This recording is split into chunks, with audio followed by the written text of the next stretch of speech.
computer control watering time. So what that does is it checks the temperature outside and the humidity, and it adjusts the time that it runs automatically. Yeah, so you have your own weather station on your property. That's what I'm And that is pushing. free. Yeah, it's free. Yeah, it's not there. If you don't have a lot of stations, a small one, a Pro C would work from Hunter. Rainbird has their own brand.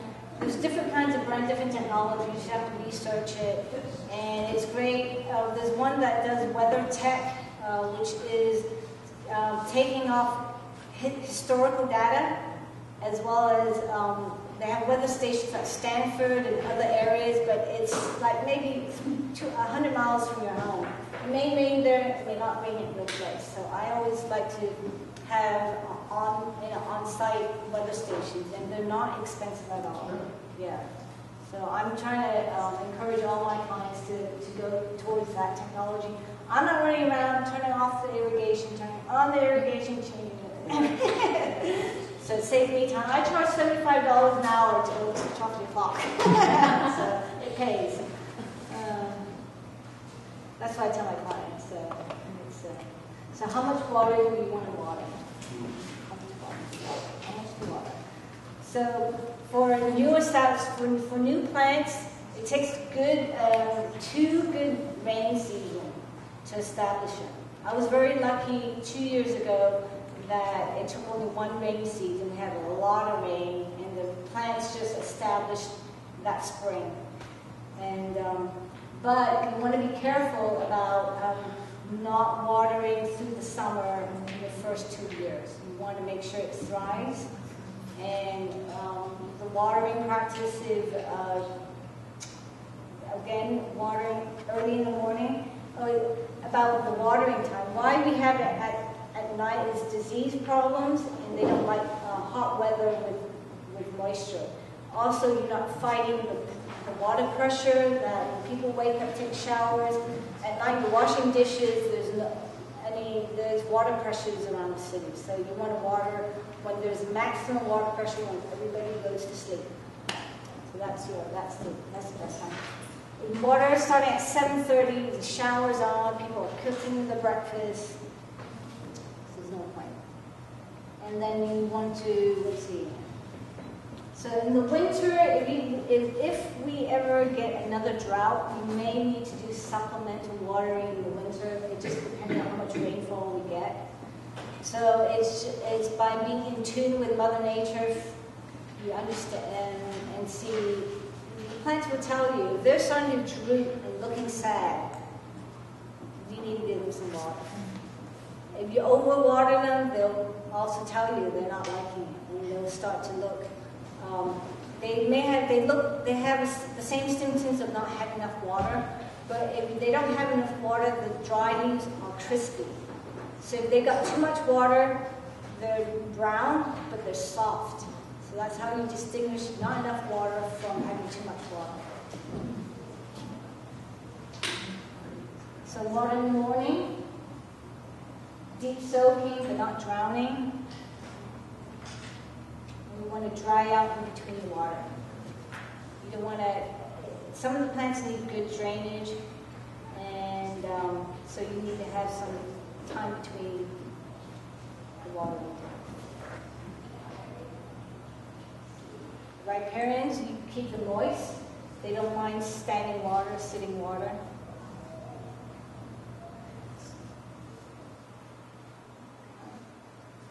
Come on.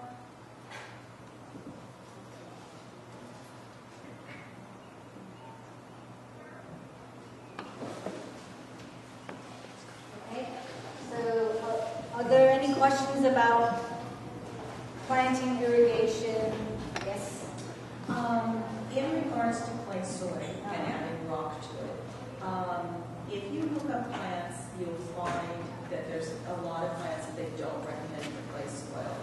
What I'm wondering is when you add the rock to it, which is something that I do, can you expand the number of plants then that will do well in that soil because then it's draining that? Of course, you're mounding it. Yes. Okay. Yes, So then you don't have to be quite as worried about, say, South Newfoundland Day, in that soil because it's going to drain well enough. Yes. So if you have a small space, you can do it per plant. No, actually, if you have a big place, you might want to do per plant. And if you have a small space, you may mount the entire thing with the sort of the I'd say fixed soil. Yeah, just adding Adding the rocks around it as part of the mounding. You want to look at the cost of the soil rock and figure out what you want to pay less and things like that. Balance your budget. Good, thanks. Yes? Yeah, when you are collecting rainwater, how do you keep the mosquitoes from breeding? So there's a mosquito dunk at Home Depot. It is a BT, let's see, what's it called? It's one of the BT, which is, I can't say the name, Bacillus thuringiensis. So it's just something to buy at Home Depot? Yeah, and it says mosquito dunk. It's one of the species, it's one of the family of bacteria that attacks mosquitoes. Oh, good. There's different BTs, and depending to what it is that you want to take care of. For caterpillars, you want to do a different kind of BT, so you can. Oh, well, I would be worried more about mosquitoes. Yeah, so mosquito dunk is the name brand. Okay, great. And also about redwoods, you're talking about redwoods. I mean, if how often you drive around on these small little properties, they have really huge redwoods everywhere, like Redwood City and things like that. I mean, is that like really bad? It looks beautiful. It looks beautiful, but you'll have drain. What happens is they'll go in your gutter, they lift your house. The roots are very shallow, but they run far and wide. Yeah. But they will, if you plant it right next to it, when they start to come up and the crown starts to develop, they'll have that shoulder here. Yeah. If you're building right next to it, your house is going to lift. Yeah. So we have a pond in a property. The decking is lifted up already. I see. So only if you have lots of acreage or whatever. If you have a forest that you want to, and you have natural water it, go ahead. It needs tons of water, literally tons of water for it to thrive. Otherwise, you don't give it enough water, the tip of your redwood will start to wither away, and then it just looks ugly. Yeah. Yeah, so, select the right plant. Just quickly, when you were talking about like airing plants, the side of our house is soggy in the winter. I'm hoping not in the summer. Does riparian have to stay moist like all the time, or can it be like seasonally moist? It can be seasonal moist, but they'll look a little bit shabby over the summer. You may want to give it additional supplemental water to look nice over the summer. So that could be a way of solving that.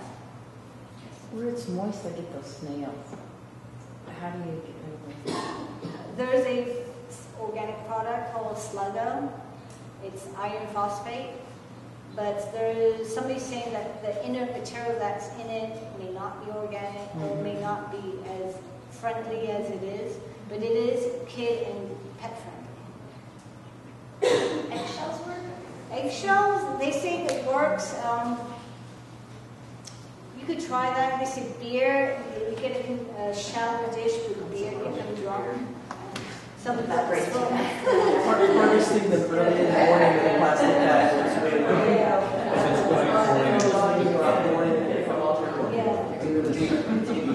We have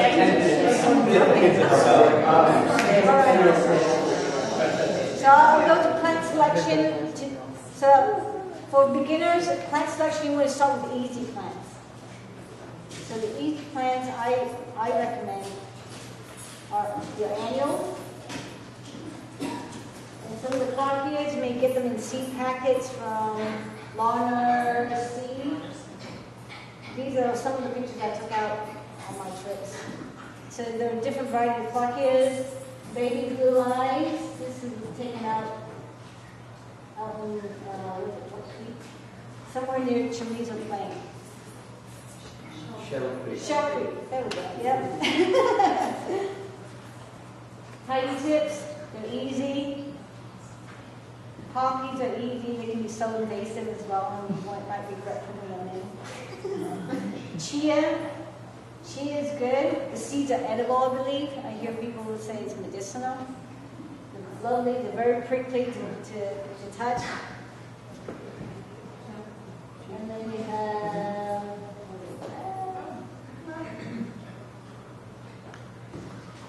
hummingbird sage. There's some outside here. They're beautiful. Attracts hummingbird. They like a little more shade. The leaves are more bigger in the shade, and they're more smaller in the sun. So, yarrow is easy, which is mimulus, not mimulus. Achillea. Millifolia. And so they add a PCH iris or Douglas iris. You can do that watering your steps to soften your hardscape. Heucheras in the moist areas, in the morning sun. Okay. Yeah. Coyote mint, my favorite.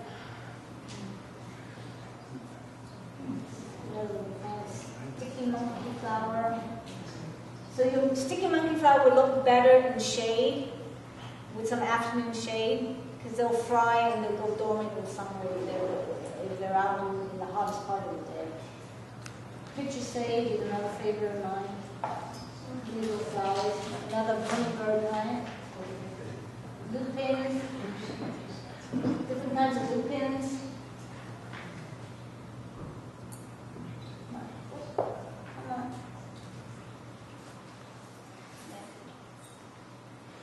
Mulches.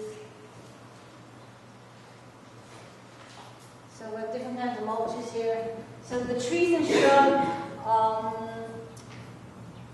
they're toyons, they're carpenterias, and I think probably in the other top that Monday, we could probably talk about that if you guys go to that top. And there are some different varieties of mulches we use for bark. Oops. Mini mulch.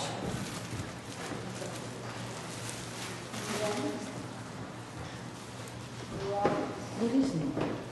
Mulch is, this is from red fir bark. Yeah, for water conservation. And we have rocks and boulders, and we've got succulents, native succulents that we have. Rocks and boulders and gravels will be the mulch. And we have oak trees of different varieties. Their leaves is their mulch. So you don't rake out the leaves off your trees. You may rake it off the ground and leave some mulch, bale mulch to feed themselves. So maintenance, that's another class.